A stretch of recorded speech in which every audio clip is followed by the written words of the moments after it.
சமூக வலைதளங்களில் ஈடுபட ஆரம்பித்து விட்டால் அதை விட்டு விலக முடியாத அளவிற்கு ஒரு போதை பலரிடம் ஏற்பட்டுவிடும். அது நட்சத்திரங்களுக்கு மட்டும் விதிவிலக்கல்ல. நடிகர்களை விட நடிகைகளுக்கு தான் சமூக வலைதளங்களில் வரவேற்பு அதிகம். நடிகைகள் என்று சொல்வதை விட பெண்களுக்கும் என்று கூட சேர்த்துக் கொள்ளலாம். ஒரு பெண் தூங்க போகிறேன் என்று ஒரு பதிவு போட்டால் கூட அதற்கு 1000 லைக்குகள் விழும். அதுவே ஒரு ஆண் தற்கொலை செய்து கொள்ளப் போகிறேன் என பதிவு போட்டால் சீக்கிரமா செய்து முடி, வேலை இருக்கு என்று மற்றவர்களை கிண்டல் அடிக்கும் நிலைமைதான் ஆண்களுக்கு உண்டு என்று சமூக வலைதளங்களிலே நகைச்சுவையாக பல பதிவுகள் பார்த்திருக்கலாம். சமந்தாவையும் ட்விட்டரையும் பிரிக்கவே முடியாது என்று சமீப காலத்தில் சொல்லப்பட்டதுதான் அதிகம். எதை பற்றியும் கவலைப்படாமல் தன்னுடைய கருத்துக்களை பதிவிட்டு வந்தவர் சமந்தா. திடீரென பிப்ரவரி 19ஆம் தேதியன்று ட்விட்டரில் இருந்து சில காலம் விலகி இருக்க போகிறேன் என்று அறிவித்தார். அதைத் தொடர்ந்து அவர் ஏன் ட்விட்டரை விட்டு விலகிறேன் என்பதை செய்தியாக்கி பலரும் அதை பற்றி கருத்துக்களை சொல்ல ஆரம்பித்தார்கள்.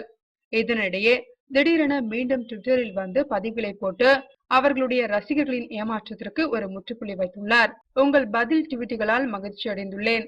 இதற்கு மேல் எதுவும் கேட்கப் போவதில்லை. யாரோ ஒருவர் அதிகமாக பேசிக் கொண்டிருந்தார். அதை பற்றி மட்டும்தான் இப்போது சொல்ல முடியும் என்று ட்விட்டரை விட்டு தற்காலிகமாக விலகியதற்கான காரணத்தையும் சமந்தா கூறியிருந்தார். தற்போது மீண்டும் பழையபடி ட்விட்டரில் பரபரப்பாக இயங்க ஆரம்பித்து விட்டார் நடிகை சமந்தா.